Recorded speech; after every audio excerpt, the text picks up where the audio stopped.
Next आता है मेरा फंडामेंटल ड्यूटीज, जिसका मैंने एक ओवरव्यू इसके पहले वाली वीडियो में समझाया था। देखो फंडामेंटल राइट्स क्या है कि पर्टिकुलर सिटीजन जो है मेरे इंडिया के, उनके जो राइट्स हैं वो फंडामेंटल राइट्स हैं, ठीक है। और जो as a citizen of India मेरी जो ड्यूटीज़ हैं या फिर मेरा जो कर्तव्य है इंडिया के प्रति या फिर अपने नेशन के प्रति, वो मेरी फंडामेंटल ड्यूटीज़ होती हैं, ठीक है। अब समझते हैं the inclusion of fundamental duty for the citizen in constitution occur through the 42nd amendment. हमें पता था कि 42nd अमेंडमेंट 1976 में जो हुआ था उसके तहत फंडामेंटल ड्यूटीज मेरी इंक्लूड की गई थी, फॉलोइंग रिकमेंडेशन फ्रॉम द स्वर्ण सिंह कमेटी। तो स्वर्ण सिंह कम्युनिटी उस समय होगी, उसने रिकमेंड किया था कि फंडामेंटल ड्यूटीज को इंक्लूड करना चाहिए मेरे कॉन्स्टिट्यूशन ऑफ इंडिया के अंदर। The committee emphasise the importance of balancing fundamental rights with corresponding duty, ensuring individual do not overlook their responsibilities. तो कम्युनिटी ने कैसे समझाया ये चीज़ या फिर कैसे रिकमेंड किया, कम्युनिटी ने ये एम्फेसाइज किया, इसकी इंपॉर्टेंस को बेसिकली एम्फेसाइज किया कि फंडामेंटल राइट्स तो आपने लोगों को दे दिए वो तो ठीक है, लेकिन उसके साथ साथ लोगों के पास ड्यूटी भी उनको समझाओ, उनको उनकी ड्यूटी की भी क्या होनी चाहिए, उनको उनकी ड्यूटी की भी अवेयरनेस होनी चाहिए कि उनकी as an individual of India या फिर as a citizen of India उनकी ड्यूटी क्या है नेशन के प्रति, ताकि उनके पास जो रिस्पॉन्सिबिलिटीज है वो उसको एज सच फॉर ग्रांटेड ना ले सके। तो हमने उनको फंडामेंटल राइट्स तो समझा दिए, लेकिन as a citizen of India तुम्हारी क्या ड्यूटी है इस नेशन के प्रति, उनको उस पर भी समझाना चाहिए, इसीलिए फंडामेंटल ड्यूटीज को इंट्रोड्यूस किया गया था। Fundamental duties draw inspiration from Indian tradition, mythology, religion and culture practice. तो जो मेरी फंडामेंटल ड्यूटीज थी, इसने इंस्पिरेशन कहाँ से लिया था, इंडियन ट्रेडिशन कल्चर से। तो ये जो हम लोग नेक्स्ट सब्जेक्ट पढ़ेंगे ITCS, वहाँ पर आप लोग को समझ में आएगा कि जो फंडामेंटल ड्यूटीज थी उसका जो बेस था वो इंडियन ट्रेडिशन कल्चर और जो इसके रिलीजन थे वहाँ से लिया गया था। फिर these duties represent a codification of responsibilities inherent to the Indian way of life, integral to societal norms and value. The list of 11 fundamental duty under Article 51A to be obeyed by every Indian citizen is given the given below. देखो इसके अंदर क्या है कि इसके अंदर duties बताई गई हैं कि एज अ पर्सन या फिर as a citizen of India तुम्हारी रिस्पॉन्सिबिलिटी क्या है इंडिया के प्रति, वो यहाँ पर समझाया गया है। और जैसे मेरे क्या थे कि 6 मेरे फंडामेंटल राइट्स थे, उसी तरह से मेरी फंडामेंटल ड्यूटीज जो है वो 11 है। और ये किसके अंदर समझाए गए, ये समझाई गई हैं आर्टिकल 51A में। जैसे कि फंडामेंटल राइट्स जो थे वो पर्टिकुलर राइट पर्टिकुलर आर्टिकल के अंदर था, लेकिन फंडामेंटल ड्यूटीज जो है वो एक ही आर्टिकल के अंदर सारी दी गई हैं, और वो आर्टिकल है 51A। और मेरी 11 फंडामेंटल ड्यूटीज होती हैं जो हम लोग अभी आगे समझते हैं। फंडामेंटल ड्यूटीज़ को इजीली समझने के लिए मैंने यहाँ पर एक टेबल यहाँ पर अच्छे से समझाई है फंडामेंटल ड्यूटीज़ की। देखते हैं। सबसे पहले है abide by the Indian constitution and respect it ideals and institution, the national flag and national anthem. तो ये तो समझ में आ ही गया कि हमें इंडियन जो कॉन्स्टिट्यूशन है उसकी रिस्पेक्ट करनी है, उसके हिसाब से चलना है, और जो मेरे आइडियल्स हैं, जो इंस्टीट्यूशन है उसके हिसाब से, और अपना जो राष्ट्र झंडा है और राष्ट्रीय जो गान है, नेशनल फ्लैग और नेशनल एंथम, उसका हमें रिस्पेक्ट करना है। तो as a citizen of India या फिर as a individual of India मेरी ये रिस्पॉन्सिबिलिटी है, मेरी ये ड्यूटी है कि मैं इंडियन कॉन्स्टिट्यूशन को उसको मैं फॉलो करूं, और जो भी नेशनल फ्लैग और नेशनल एंथम है उसको मैं रिस्पेक्ट करूं, ठीक है।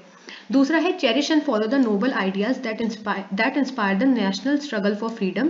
तो जो भी मेरे फ्रीडम फाइटर्स थे जिन्होंने अपनी ज़िंदगी को स्ट्रगल में डाल के या फिर अपनी ज़िंदगी को कुर्बान करके हमें फ्रीडम दिलवाई है, उनको हमें चेरिश करना चाहिए, और उनका जो भी आइडियल्स थे या फिर जो उनका व्यू पॉइंट था, जो उनकी बोल सकते हो जो उनका जो सोचने का तरीका था, उसको हमें फॉलो करना है, ठीक। तीसरा है मेरा uphold and protect the sovereignty, unity and integrity of India. तो हमें क्या करना है, हमें जो भी इंडिया की जो सॉवरेन जो नेचर है ना, या फिर जो उसकी यूनिटी है, जो भाईचारा है, जो इंटीग्रिटी है इंडिया की, उसको हमें संभाल के रखना है, उसको हमें बचा के रखना है।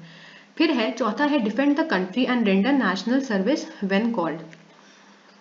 इसका क्या मतलब है कि हमें अपनी कंट्री जो है उसको डिफेंड करके रखना है, उसको हमें बचा के रखना है, और नेशनल सर्विस को हमें मतलब हमें क्या करना है कि हमें अपनी इंडिया को बचा के रखना है। और अगर बाई चांस कोई ऐसा मौका आता है जहाँ पर हमें इंडिया को बचाना पड़े अपनी जान को खतरे में डाल के, तो हमें वो भी चीज़ कर लेनी चाहिए, ये हमारी फंडामेंटल ड्यूटी है।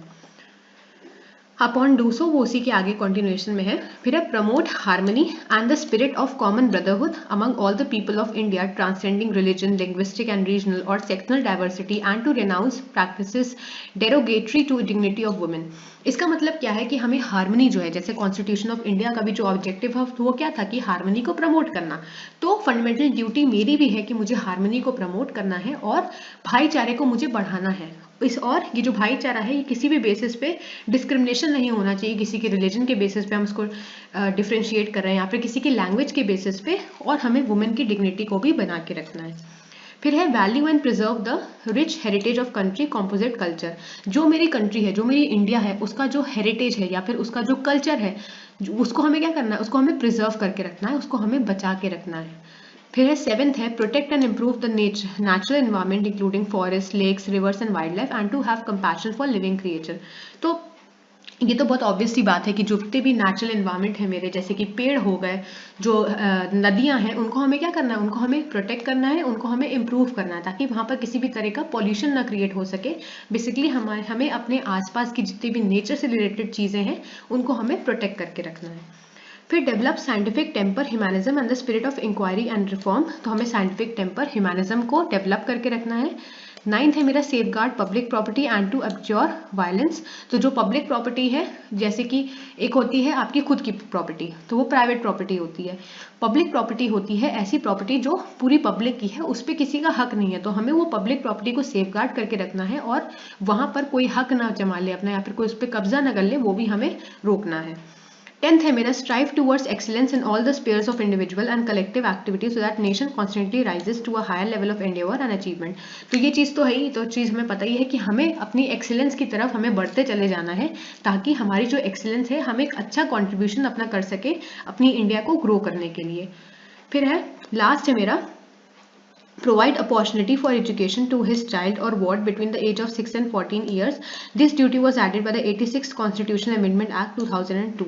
तो देख रहे हो कि कितना सारा कॉन्स्टिट्यूशन में अमेंडमेंट हो चुका है। 2002 जो बहुत पहले था, 2002 में 86 कॉन्स्टिट्यूशनल अमेंडमेंट तब तक हो चुका था। तो 11th फंडामेंटल ड्यूटी के अकॉर्डिंग हमें क्या करना है, हमें एजुकेशन प्रोवाइड करनी है हर एक बच्चे को, जो कि किसके एज के बीच में है, 6 से 14 ईयर्स के बीच में। तो ये मेरी सारी फंडामेंटल ड्यूटीज हैं जो एक particular as a citizen of India मुझे, मेरा कर्तव्य है, बेसिकली मेरी ड्यूटी है मेरी इंडिया की तरफ। फिर आता है मेरा इंपॉर्टेंस ऑफ फंडामेंटल ड्यूटी। सबसे पहले तो हमने देख लिया कि हमें फंडामेंटल ड्यूटीज क्यों वहां पर हमें एम्फेसाइज किया था, इसलिए एम्फेसाइज किया था कि हम अपनी रिस्पॉन्सिबिलिटीज को ओवरलुक ना कर ले, हम उसको फॉर ग्रांटेड ना लें। सबसे पहला है they remind Indian citizen to of their duty towards their society, fellow citizen and nation. तो जो मेरे इंडिया के जो भी लोग हैं, जो सिटीजन हैं, उनकी ड्यूटी अपने नेशन की तरफ क्या है, ये उसको रिमाइंड करने का काम करता है। दूसरा है they warn citizens against anti national and anti social activity. तो ये क्या करता है कि जो भी सिटीजन ऑफ इंडिया है उनको एक वार्निंग देता है कि आप ऐसे प्रैक्टिसेस मत करो जो कि नेशन के खिलाफ हो या फिर जो एंटी सोशल एक्टिविटीज हो। फिर है they inspire citizen and promote a sense of discipline and commitment among them. तो ये सिटीजन्स को इंस्पायर करता है और एक डिसिप्लिन जो होता है मेरे सिटीजन के अंदर उसको प्रमोट करता है। फिर है they help the courts in examine and determining the constitutional validity of a law. तो ये कोर्ट को भी हेल्प करता है एक पर्टिकुलर लॉ जो है, कोई भी लॉ बना होगा उसकी वैलिडिटी को चेक करने के लिए, उसको डिटरमाइन करने के लिए। और ये जो फंडामेंटल ड्यूटीज हैं, ये लॉ जो है वो मेरा इन्फोर्सेबल होता है। मतलब यार इन्फोर्सेबल बाय लॉ का मतलब है कि लॉ के अंदर ये फंडामेंटल ड्यूटीज इन्फोर्सेबल है, मतलब ऐसा नहीं कि इनको मेंशन कर दिया गया है, ये लागू भी होती हैं। तो ये मेरी सारी फंडामेंटल ड्यूटीज हैं, इसकी इंपॉर्टेंस क्या है वो मैंने बता दी। फिर आता है कुछ फैक्ट मेरी फंडामेंटल ड्यूटी से रिलेटेड, जो कि है fundamental duties are categorise into 2, moral duty and civic duty. ठीक है, तो फंडामेंटल ड्यूटीज मेरी 2 कैटेगरीज में डिवाइड की गई थी, एक था मेरी मॉरल ड्यूटी और एक था मेरी सिविक ड्यूटी। मॉरल ड्यूटी क्या है? मॉरल ड्यूटी है cherishing noble ideals of the freedom struggle. तो जितने भी मैंने बताया कि जैसे मेरे जो फ्रीडम फाइटर्स थे उन्होंने जो स्ट्रगल किया मेरी इंडिया के लिए, इंडिया को फ्रीडम दिलवाने के लिए, उनका जो भी आइडियल्स है, उनकी जो भी चीज़ें हैं या फिर उनका जो व्यू पॉइंट है उसको हमें चेरिश करना है और वहाँ से हमें चीज़ों को अडॉप्ट करना है। सिविक ड्यूटी क्या है? सिविक ड्यूटी है respecting the constitution, national flag and national anthem. तो जैसे मैंने ये क्या था, ये दोनों मेरी फंडामेंटल ड्यूटी थी, बस इसको हमने एक नाम दे दिया है, इसको हमने मॉरल ड्यूटी दे दिया है, इसको हमने सिविक ड्यूटी दे दिया है कि हमें अपने कॉन्स्टिट्यूशन को रिस्पेक्ट करना है, नेशनल फ्लैग और नेशनल एंथम को हमें रिस्पेक्ट करना है। They essentially contain just a codification of tasks integral to Indian way of life.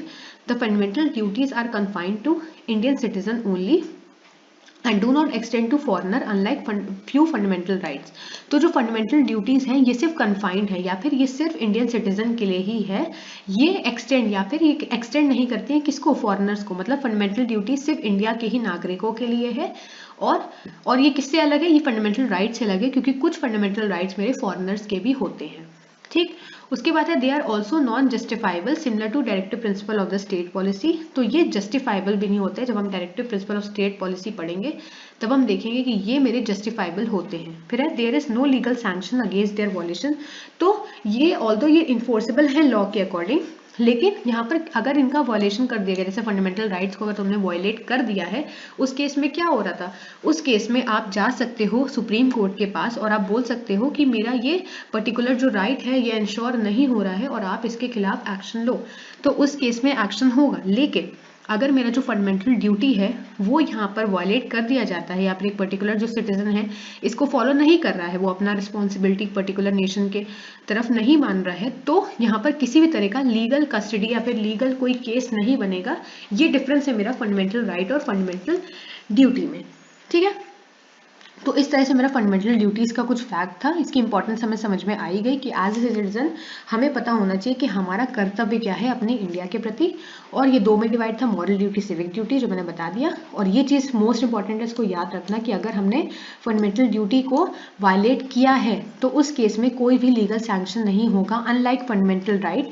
वहाँ पर अगर हमने क्या हुआ कि अगर हमारा फंडामेंटल राइट वहाँ पर इंश्योर नहीं हो रहा है तो हम सुप्रीम कोर्ट की तरफ डायरेक्टली जा सकते हैं और उनको बता सकते हैं कि पर्टिकुलर राइट जो है वो मेरा इंश्योर नहीं हुआ है, जिसको हम लोग क्या बोल रहे थे, राइट टू कॉन्स्टिट्यूशनल क्या बोलते हैं, रेमेडी बोल रहे थे। ठीक है, तो उस केस में हम सुप्रीम कोर्ट के पास जा सकते हैं और वहां पर हम समझा सकते हैं कि हमारा ये पर्टिकुलर राइट नहीं हुआ है।